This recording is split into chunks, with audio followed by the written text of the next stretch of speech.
Hey there, guys. David Barnett here from davidcbarnett.com. This week, I'm going to be telling you all about the future, everything that will be happening in the future and how it's going to affect you. Stay tuned. Hey, guys. David Barnett here from davidcbarnett.com, the blog site, YouTube channel, iTunes, and SoundCloud podcast where we talk about buying, selling, managing, financing, small and medium-sized businesses.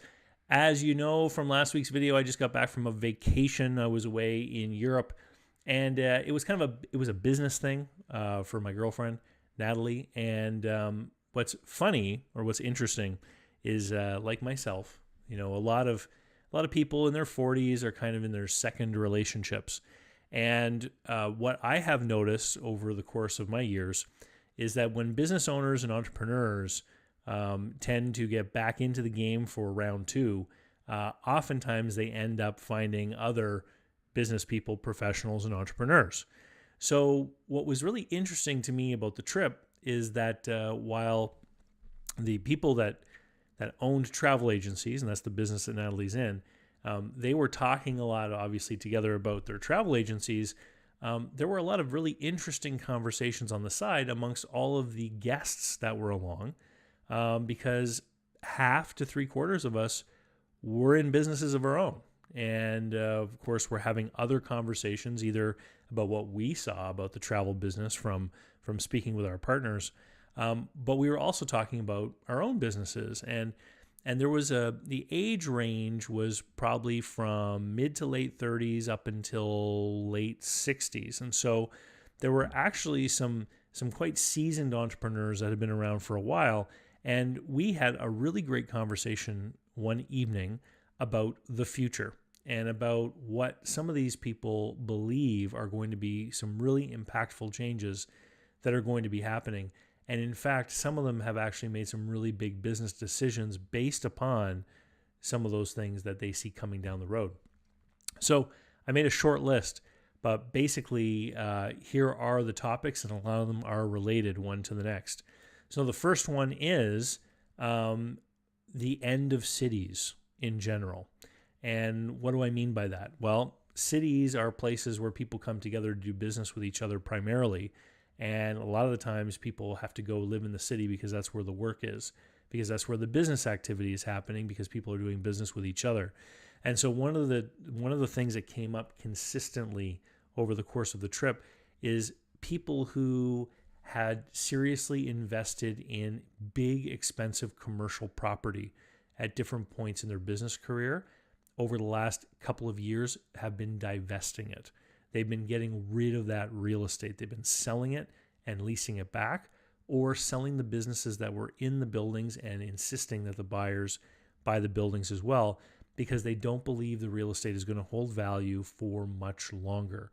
And that could be 5 years or 10 years, but certainly in 20 years' time, the big commercial real estate isn't going to be worth as much. And for a whole bunch of reasons.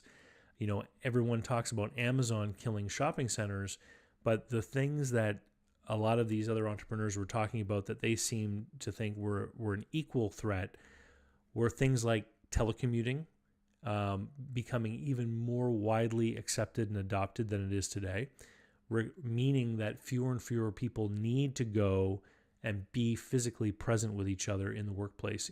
And so the whole requirement or demand for why a city exists starts to become eroded. The other big thing, so commercial property being less attractive, by extension, that would mean, office property being less desirable as well. So the demand for that would be going down. But ultimately, if people don't need to be close together anymore in order to do business with each other, that means the premium on real estate prices that cities have in general starts to erode. So there's less reason for people to even be in the city in the first place. And so more rural locales start to be more attractive because they offer a better lifestyle. I mean, I live in a small city with a metro area just over 150,000. Most people I know have a 10-minute commute. So clearly the lifestyle here is much better, much more conducive to having a great family life, quality of life with your kids than it would be to live in Toronto or New York City, for example, where people can commute for hours into the city every morning and for hours out. Well, if you no longer have to go to the city, then obviously you're going to be able to have a much better quality life in a cheaper, less expensive place. The reduction in demand on the urban real estate is going to make huge changes because prices, this is kind of an economics lesson, prices are created on the margin. So if you have 100 watermelons and 100 people that want to buy watermelons, then the price of watermelons is going to find its equilibrium. It's going to find the point where everyone's happy. But if you have 150 people that want watermelons and only 120 watermelons, that's when the price moves up, because those last 30 people that want the watermelon are going to bid up the price of the watermelons because they really want one. Well, if you remove a small amount of demand, you can actually have a huge impact on aggregate pricing. And so some of these guys who've been in business for a long time, they've made their decisions and they're actually withdrawing from these markets to try to be smart money, to try to be ahead of the game. So cities in general, going into decline as far as pricing. There are always going to be people who want to live in cities, but the need for a lot of people to be there in order to find work is going to decline. The other big thing, which again is going to impact cities, is going to be the self-driving car and the self-driving delivery vehicle. So again, another big part of the reason why people want to be close to each other is to have a more convenient lifestyle. Cars are a huge business, buying, selling, maintaining, operating cars. So one of the examples that one of the entrepreneurs gave, and he accredited this to Elon Musk, I didn't see the actual talk, but what he was saying is that if you had a greater family unit, so you have your family, your nuclear family, but then you have aunts, uncles, grandparents, etc. With self-driving cars, mom or dad can take the car into work in the morning. Then the car can go to grandpa's house and take him to the bowling alley. And then the car can go to the uncle's place and take him and his dogs to the dog park before going back to the bowling alley to give grandpa a drive home. And so what the idea is that the demand for cars is going to decline dramatically because we won't need as many of them. And if we have fewer cars on the road, all of the businesses related to automobiles are going to suffer, go into a decline. And so there were a couple of people there that had been involved and built careers in automotive related industries that had gotten out of them. I have a relative who's in the auto business who's getting ready to retire. And what he has said repeatedly is that if he was 30 years younger, he would actually be looking for a strategic place based on low cost, so out in the countryside somewhere, where he could build almost like an assembly line for tire and lube service. Because he said once cars begin to drive themselves, then it won't matter where you're located. So we won't need to have auto repair and maintenance businesses located conveniently near where we live and work, because we can just send the car and the car can go and get service. And all of a sudden you're going to have, the more efficient operators are going to be the people who are set up to do a ton of work as cheaply as possible. And that means a bigger facility where you have more of an assembly line type of operation. So think about the quick lube place, right? So that is designed to be more effective and efficient just to do oil changes. Well, those guys are all located in high traffic places where it's easy to see, so people can stop in, and they're all about reducing the amount of time to make it convenient for you because you sit in the car while the oil's being changed. If you don't have to take your car, then you don't care where the quick lube is located. And so then it becomes about cost. So I thought it was some really interesting conversations.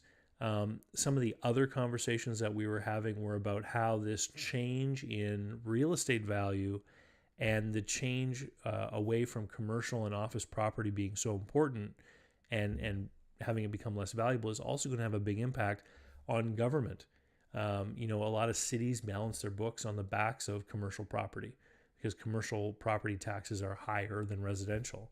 And so if the commercial properties are worth less, if people are building fewer of them, if older ones are being torn down because nobody wants to lease them or rent them anymore, then how is that going to impact the budgets of cities? It's going to mean that more of that tax burden is going to have to go onto residences, for example, or services are going to be cut.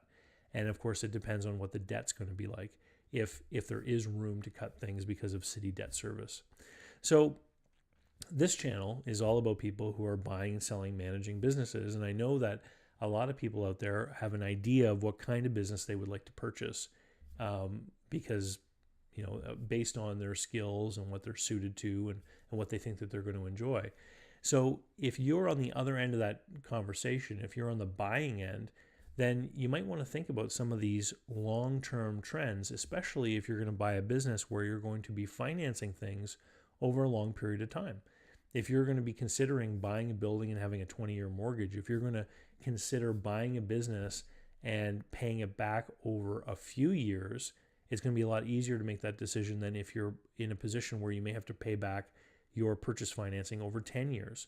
Because the economy in 10 years' time, I think, is going to be dramatically different from what it is today. And this is one of the things that I often point out when I'm talking to buyers, is you cannot make these decisions about something as risky as a business, a small business, and feel confident in the performance over such a long period of time, such as a 10-year planning horizon, which is why I think it's crazy that there are some lending schemes out there that'll let you pay for a business over 10 years, because in my mind, it's just asking for trouble. Because we know, for example, with the regular economic cycle, that we're going to have a recession or worse, usually every decade or so. And times are good right now. So keep that in mind. Anyway, I hope you enjoy these videos. If you come over to my blog site, you'll be able to sign up for my email list right here. It's an easy form. You get to pick what things that you're interested in, and that determines which emails you're going to get every week. Share this video, like this video.